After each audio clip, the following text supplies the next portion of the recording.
Honorable Member Shri Amol Khole. धन्यवाद अध्यक्ष महोदय, आपने मुझे बोलने का अवसर दिया। माननीय राष्ट्रपति जी ने अपने अभिभाषण में सरकार की कई सारी उपलब्धियों का उल्लेख किया और मैं उन उपलब्धियों के लिए सरकार का अभिनंदन करना चाहूँगा जिनका लाभ अंतिम पंक्ति में खड़े अंतिम व्यक्ति तक पहुँचा हो। राष्ट्रपति जी ने अपने अभिभाषण में नए संसद भवन के निर्माण की बात की, गर्व की बात है, लेकिन सवाल ये उठता है अध्यक्ष महोदय कि जिस देश की सार्वजनिक स्वास्थ्य व्यवस्था कोरोना की महामारी में बुरी तरह से एक्सपोज हुई हो, उस देश की प्राथमिकता क्या होनी चाहिए? नया संसद भवन या हर जिले में हर संसदीय चुनाव क्षेत्र में एक सुसज्ज अत्याधुनिक सार्वजनिक अस्पताल? देश की प्राथमिकता को नजर रखते हुए सिर्फ 22 एम से कुछ नहीं होगा। देश की प्राथमिकता को नजर रखते हुए पहले अस्पताल और फिर संसद भवन, इस पर आत्मचिंतन हो, ये मेरी गुजारिश है। Please silence, silence, please. Bidur जी। और वैसे भी इस संसद भवन की मांग किसी ने नहीं की है, लेकिन हर सांसद मेरे इस बात से सहमत होगा कि हर संसदीय चुनाव क्षेत्र में एमपी लैड फंड के तहत होने वाले विकास कामों की मांग जरूर हो रही है। इसलिए मेरी दरख्वास्त है कि इस एमपी लैड फंड को अविलंब पूर्ववत किया जाए।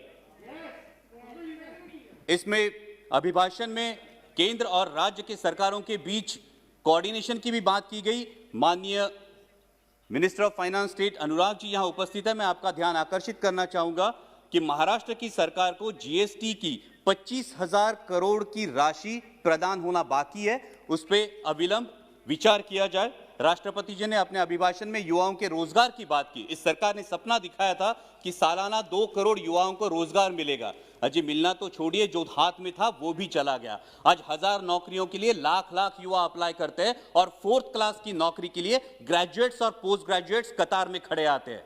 पहले नीम और अब नेशनल अप्रेंटिस जैसे प्रोग्राम, ये जो नीतियां हैं, ये देश के युवा वर्ग के लिए शोषण व्यवस्था साबित हो रहे हैं, क्योंकि पहले नौकरी लग जाती है, फिर माँ बाप शादी कर देते हैं और 2 साल में कंपनी ब्रेक दे देती है ताकि उसको परमानेंट ना करना पड़े और युवा के भविष्य में अंधेरा छा जाता है। इसलिए इन युवाओं के आक्रोश को समझे और इन नीतियों पर पुनर्विचार हो।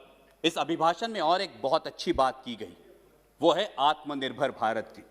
जब हम सब ने सुना था कि देश को बिकने नहीं देंगे तो हर किसी को गर्व महसूस हुआ था, लेकिन शायद उसके बाद OLX का विज्ञापन कुछ ज्यादा प्रभावशाली साबित हुआ और वो नीतियों में भी दिखने लगा। बेच डाल, BPCL बेच डाल, BSNL बेच डाल, एयरपोर्ट्स बेच डाल, सीपोर्ट्स बेच डाल। अब डर लगने लगा है कि यह आत्मनिर्भर भारत की बात हो रही है या फिर चुनिंदा पूंजीपति निर्भर भारत की।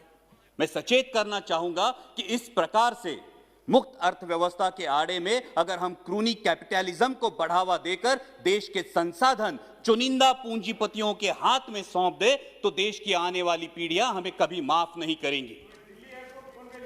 इसमें राष्ट्रपति जी के अभिभाषण में किसानों की योजनाओं की बात की गई, लेकिन आज जो हमारे अन्नदाता, हमारे किसान भाई दिल्ली की सरहदों पर आंदोलन कर रहे हैं, जिसमें 200 से भारतीय, मैं भारतीय कहूंगा, 200 से भारतीय शहीद हुए, उनके प्रति कोई संवेदना इस अभिभाषण में नहीं दिखाई दी। यह आश्चर्यजनक है। गणतंत्र दिवस पर जो घटना घटी उसकी आलोचना अभिभाषण में हुई। हिंसा का कोई समर्थन नहीं हो सकता, ना ही होना चाहिए, लेकिन उसके उपलक्ष्य में,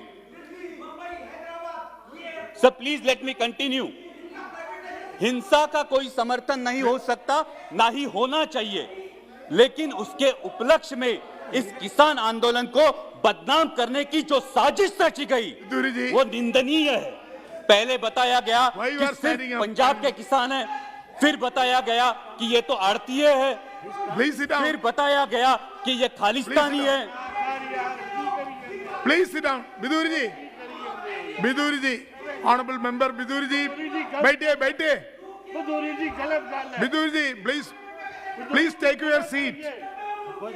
Bidur ji, honourable member, please take your seat. So please bring house in order. Why you are angry?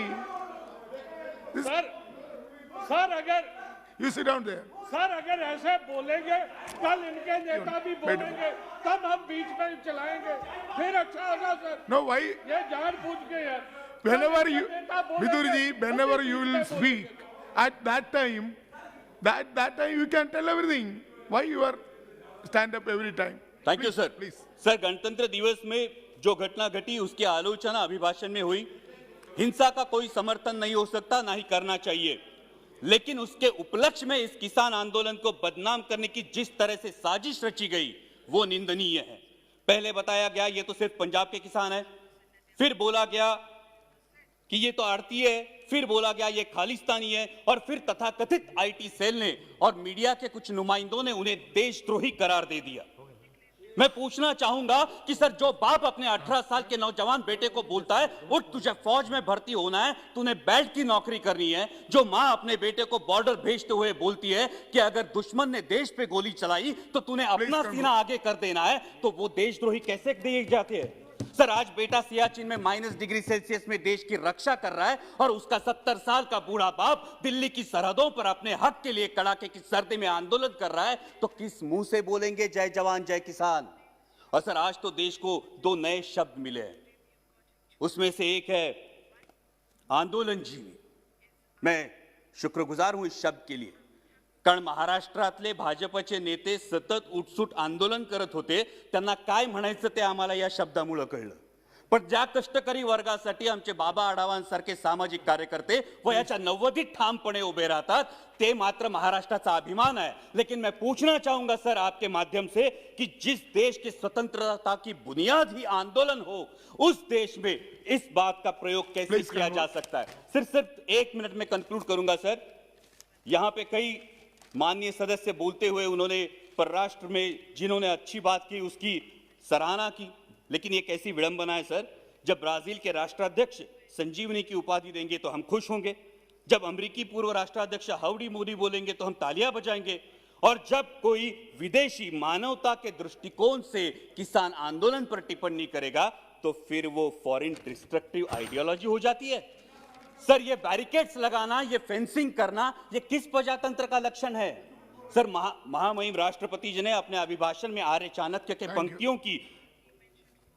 पंक्तियों का उल्लेख किया, लेकिन मैं इस सदन को बताना चाहूंगा कि उन्हीं आर्य चाणक्य ने यह भी बताया है कि जब राजा का अहंकार प्रजाहित से ऊपर उठ जाए तो समझ लेना कि उसके शासनकाल का अंत निश्चित है।